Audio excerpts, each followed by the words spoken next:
Hi everyone, my name is Xavier. Welcome back to the channel. This is the fourth part of my movie collection series. We're gonna go from M2. Let me just check for a second. R. So this, no need for introduction. I think I've explained everything by then. I'll probably say one thing. If I have quote unquote bad movies in my Blu Ray collection, that's mainly because I got them from trade-ins or very very cheap. So that's probably why I have in my last video Gulliver's Travels, for example. Like it's not like I paid top dollar for that. With that out of the way though, let's just start ahead. First up, we got Machete. Not much to say. This is a fun Robert Rodriguez film. You should check it out. They really need to make the third movie already. The second one I wasn't a big fan of, I mean, because the third movie hasn't come out to resolve all those plot lines in that. But this is a very fun movie. Very has actually kind of aged quite well with some of the villains and stuff like that.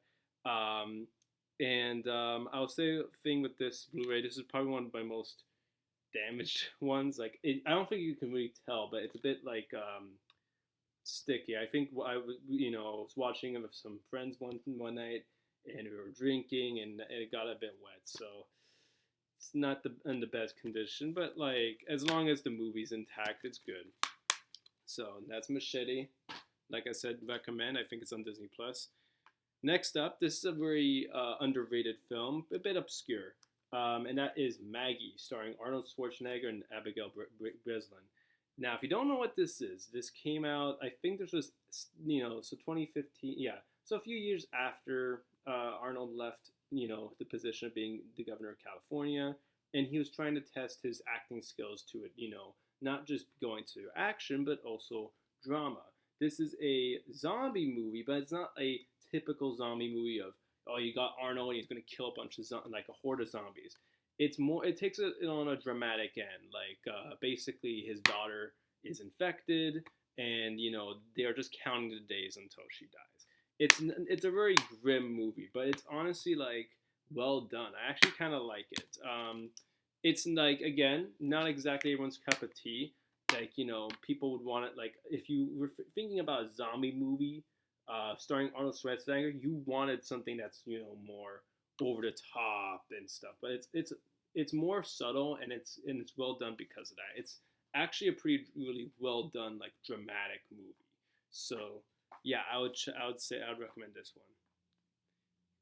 Okay, next up, The Man from Toronto. Now, if you don't know this movie, this was a Netflix movie that came out last year, and it's not a good. It was not a good movie. Now I got this because sometimes Netflix movies aren't can release on Pro Media, particularly those that were distributed by Sony. Sony was going to release this in theaters, but then they were like, okay, we don't believe this movie. We're going to put it on Netflix. Then a year later, we'll put it on Blu-ray. So I got the Blu-ray.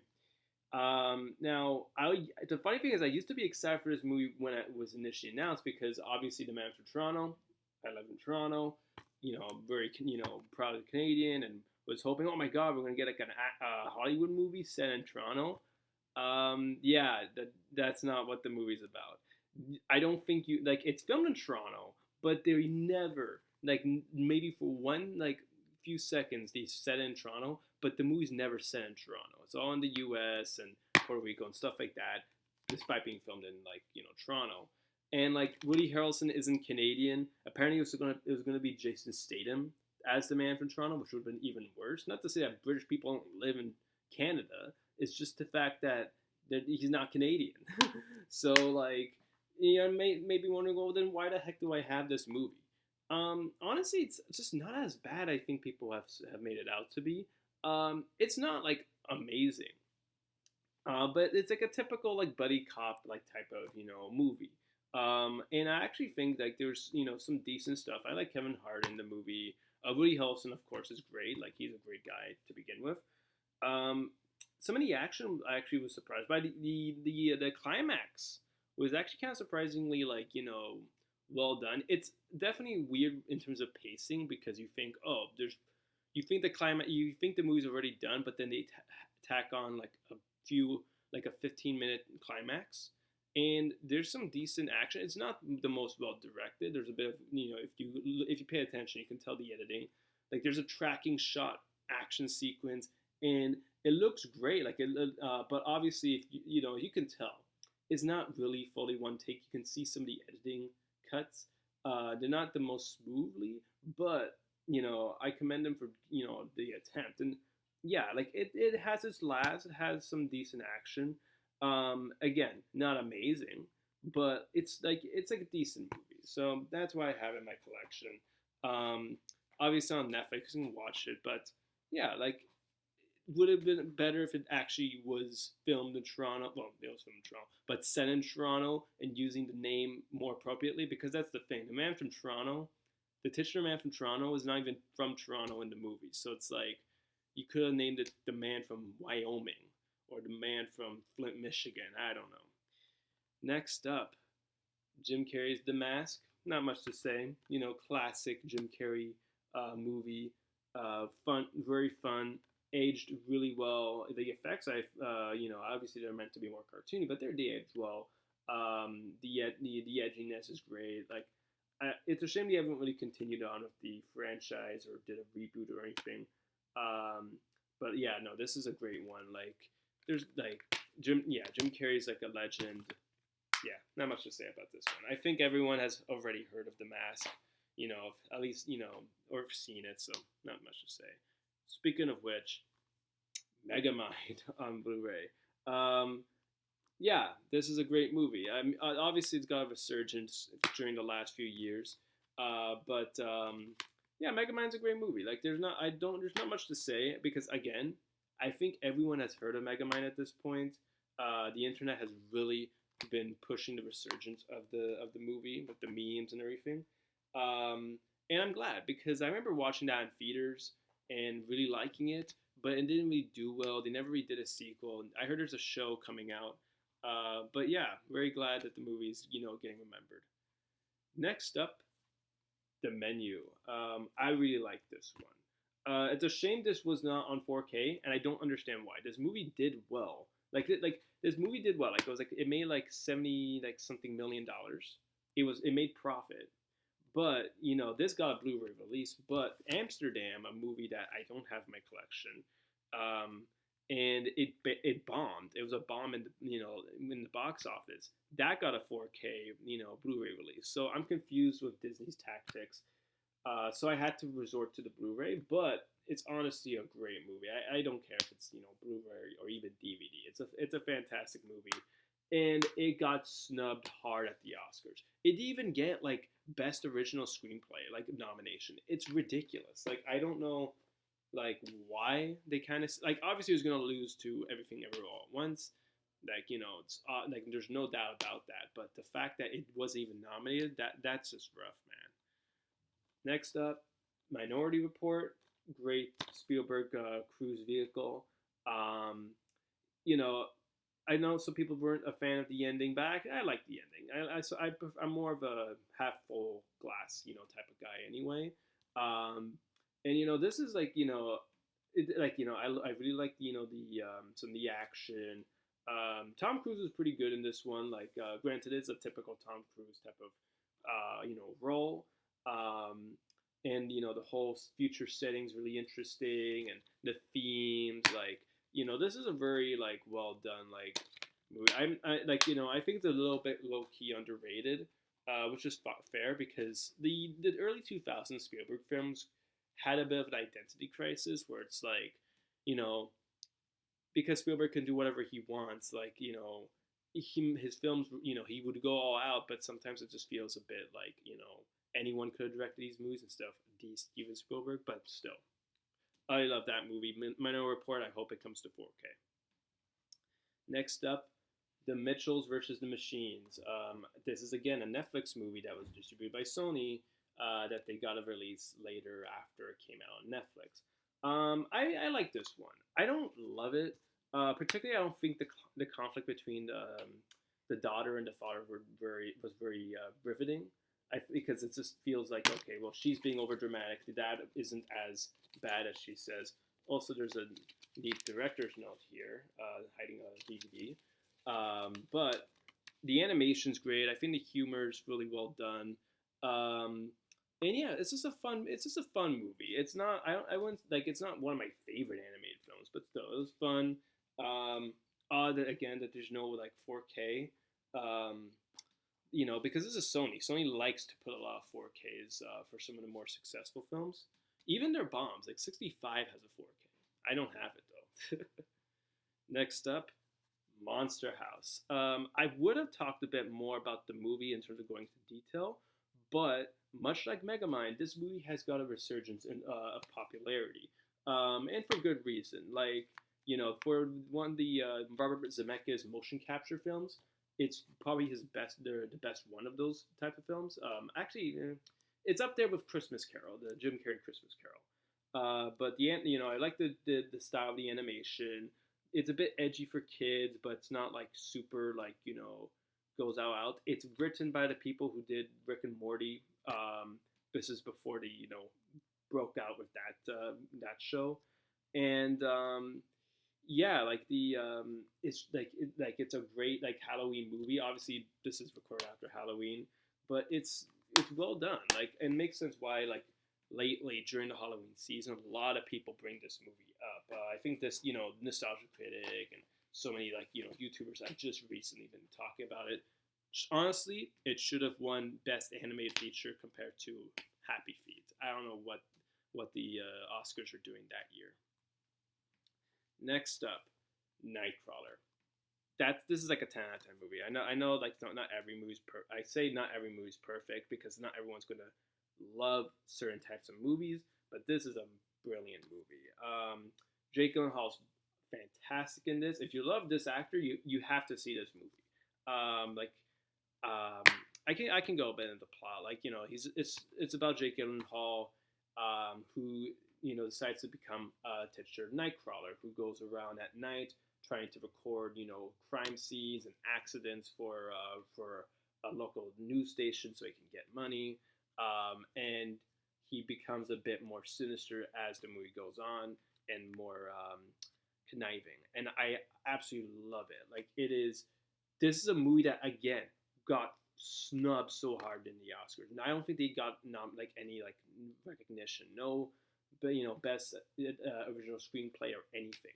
There's no nominations, and it's ridiculous. This is why I like to. This is why I'm making videos like this, because I want to bring up movies that deserve recognition. And the thing is, like, people probably know about the movie. Like, there's the people, because if you know Jake Gyllenhaal, you have to know this movie. It's fantastic. I don't know if the director has done anything else after that though, so I don't know. But please check it out. It's amazing.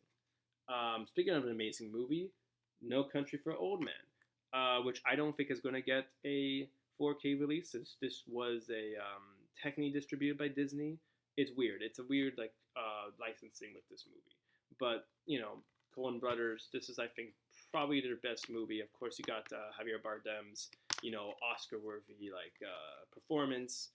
And yeah, I don't think there's much to say. I think this is what I regard as one of the best movies of all time. And yeah, I think there's not much to say about it. Like, it's a great crime thriller that goes in directions that you may not even know to happen. I'm just have to put it in the pile. Sorry about that. Okay. The next movie, I will have to go a lot into depth because this is a movie that I don't think anyone's known, and it deserves to be known. And that is Okko's Inn. Now, if you don't know this movie, there's a reason why. When it came out in Japan, it came out in December of 2018, which a lot of movies came out at that time.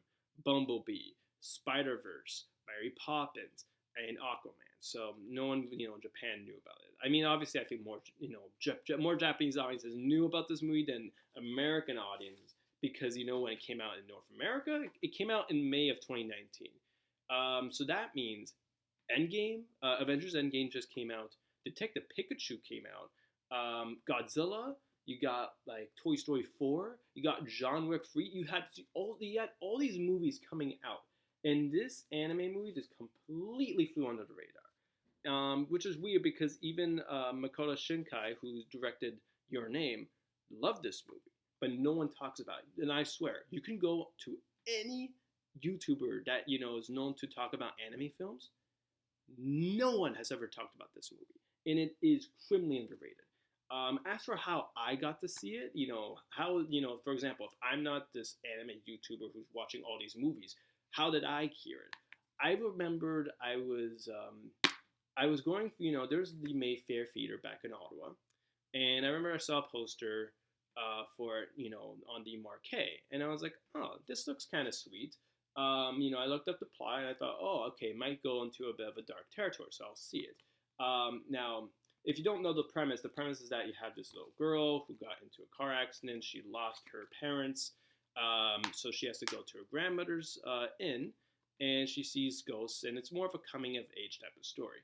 I thought I was going to go into a darker territory where it's like, oh, and this doesn't happen in the movie. Like, the main character's actually been dead this whole time. That's why she sees the ghosts, and there's the accident. That doesn't happen. And thank God it doesn't, because that would be a very depressing movie. And this is not that type of movie. It's more of a sweet, heartwarming movie. It has a bit of emotion. And it's brilliant. I love it. Like, it's like up there with like Your Name, which, by the way, I would have got a Blu-ray. I haven't got a Blu-ray of it yet. I had it on DVD, but I replaced it because I know there's a Blu-ray and a 4K of the movie. So I felt I didn't need to I felt I needed to upgrade at some point. But yeah, no, brilliant movie.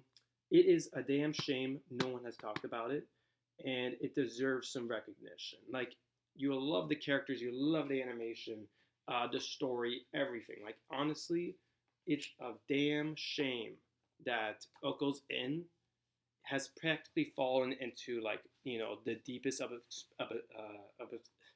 obscurity. Sorry about that. Forgot to get my water for this time. But yeah, again, check it out. I'm not sure where you can find it on Blu-ray. I'm not sure if it's on Crunchyroll or anything, but please do. You would not regret it. It's a fantastic movie. Coming up next, Oliver and Company.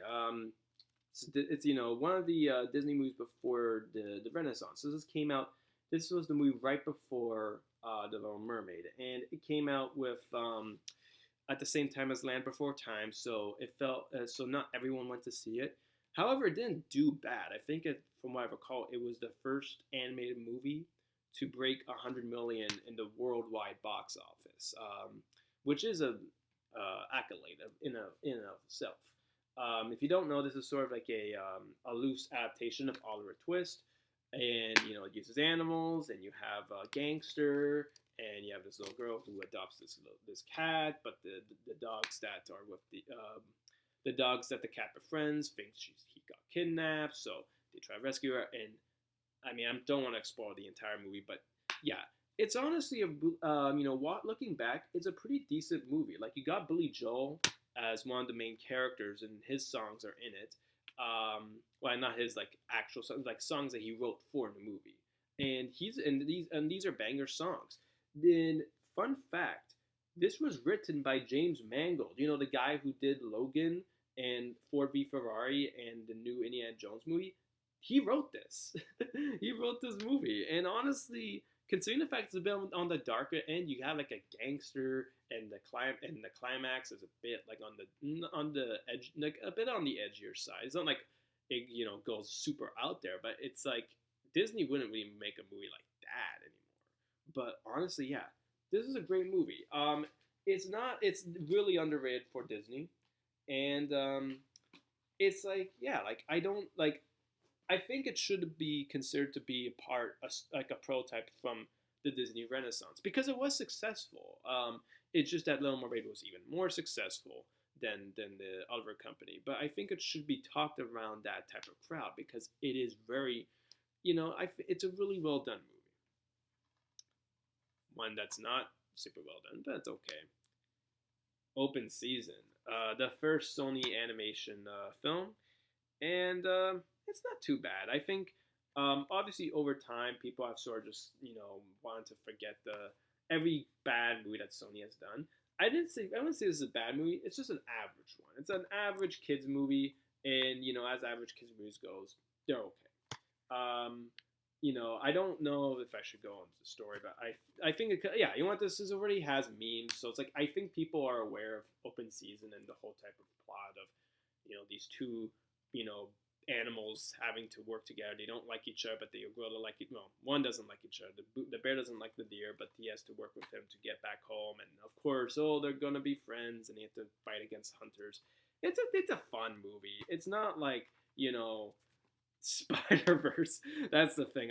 It's honestly kind of weird that the studio behind Open Season and um, Hotel Transylvania and the Emoji Movie managed to make Spider Verse, but this is the timeline we live in. But yeah, I actually think it's not too bad of a movie. It actually kind of holds up okay. What holds up even better though, Over the Hedge, with the music by Eric Folds, I think is. I love this movie. I'm very nostalgic for it, particularly because I remember I saw this movie in a mall theater. This mall went back in Ottawa that I only watched one movie in that theater, and that was Over the Hedge. I remember they had like a mural and everything. This was advertised a lot, so I went to see it. I loved it. I loved the just it was such a vibe movie. And going back, I got the Blu-ray. I don't really like the DreamWorks Blu-rays. I mean, look at this. It's just kind of generic looking, and they got the faces right up to your face like this. Yeah, like that's good marketing. But no. But looking back, it's actually pretty good. Like it's like the animation has aged in areas, particularly with the humans.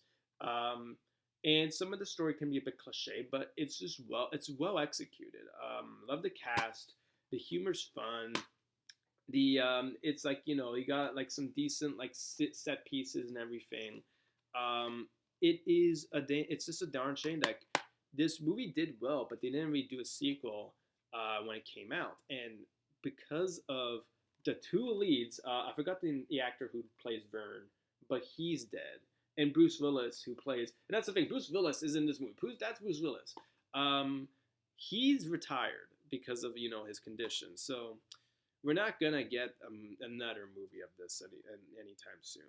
And if we do, it will probably be a reboot, which is a shame. I love this movie. Also, Avril Lavigne is in this movie for some reason. One of her only movie roles ever in her lifetime so far, Over the Hedge, when she was in the prime of her of her stardom. Next up is Paul. I like this movie. Very funny, very rewatchable. It feels like a Edgar Wright movie, except it's not. Like obviously, because you have Simon Pegg, you have Nick Frost, but it's not directed by him. I think it's produced by him, but it's just a very funny, movie. You got these two nerds. They find an alien, voiced by Seth Rogen, and they try to get him home like E.T. But it's raunchy, it's goofy. Not every joke works, but it's also very like the effects are really well done. For Paul, it's really well animated.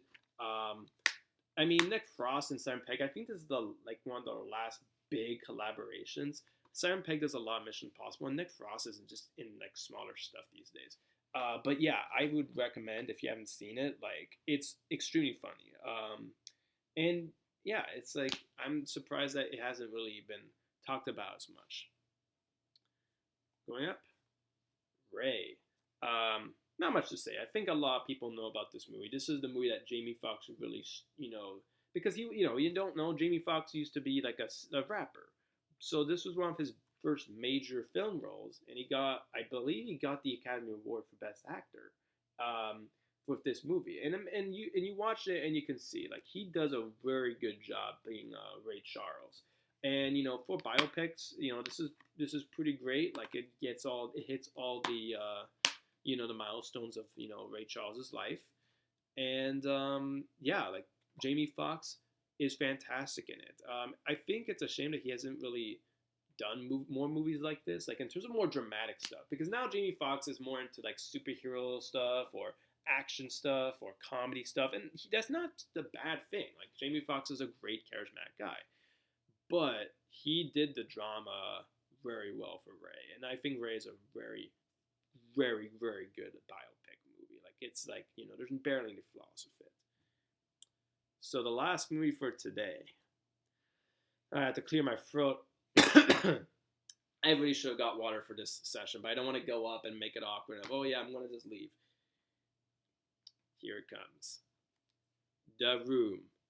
Can you really trust anyone? If you're wondering how I got this, if you don't know the Mayfair Theatre in Ottawa, they play The Room. I mean, the pandemic kind of stopped those plans every now and then, but ever since theaters opened up again, and even before the pandemic, they would play this movie every month. As a midnight screening for everyone to come out. The Mayfair in particular, I think, is one of like Timmy Wiseau's most notable appearances, for in terms of theaters. Like this theater, I think, I don't know if it was the first movie that started the whole Room called classic stuff, but it's one of the most prominent in those type of independent theaters. And like, I think Greg, I forgot his name, the guy who plays Tommy. Greg, he showed up in a few sessions. Tommy Wiseau, of course, at some point. And obviously, when you go there, it's a riot when you go see The Room in the Mayfair Theater. And I got the Blu-ray from that theater. Now that's the thing. It's not that easy to find the Room Blu-ray because they only give them out in specific areas. If you go on Amazon, I don't think it's the best price because Amazon treats it as it's a very rare movie. It's not a rare movie. It's just that it's only printed out in like limited quantities and for specific areas. And this is not cheap Blu-ray I got for it. I think it was like more like on the full price end, a bit on the cheaper end, but still.